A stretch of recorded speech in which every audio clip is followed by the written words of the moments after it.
आमच्याकडे आहे ना गौरी विसर्जना दिवशी दोरे घ्यायचा कार्यक्रम असतो. तर मी तयार झाले होते. आत्यांना ही छान अशी साडी काढून ठेवलेली होती. आम्ही निघालो होतो तिकडे वस्तीवर, कारण तिकडे गेल्याशिवाय आमच्याकडे बायका कुणी येत नाहीत. कारण कसं आपण पण जावं लागतं दुसऱ्यांकडे, तेव्हा मग आपल्याकडे सगळ्याजणी येतात. तर सगळ्या जणींची खूप छान अशा गौऱ्या उभ्या केलेल्या होत्या. सगळीकडे छान असं दोरे घ्यायला जायचं.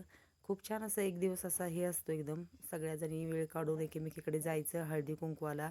आमच्याकडे बघा शेतातून बरीचशीच लांब लांब घरं, सगळ्याजणी वाट काढत काढत एकमेकीच्या घरी जात होत्या.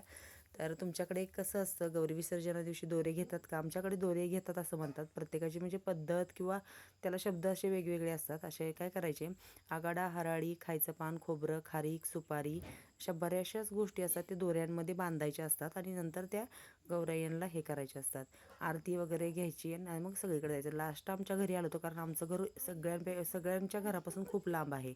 मग सगळ्याजणी आमच्याकडे आल्या. सगळ्याजणी छान अशा दोरे घेत होत्या आमच्या इथे. आणि कसं झालं होतं, धावपळ होती, उशीर होत होता म्हणून कोणी थांबलं नाही चहा घेण्यासाठी. प्रत्येकीच्या इथे साखर घेऊनच पुढे जात होत्या. मग मी म्हटलं चला मी सगळ्यांना चहा बनवते. मग सगळ्याजणी थांबल्या आहे बघा. एवढी अशी छान गर्दी झाली आहे ना घरी. तर खूप छान वाटतं असं, म्हणजे संक्रांतीच्या वेळेस किंवा असं या कार्यक्रमाच्या वेळेस सगळ्याजणी येतात. तुमच्याकडे कशी पद्धत आहे ही मला कमेंट्समध्ये नक्की सांगा. भेटूया पुढच्या व्हिडिओत.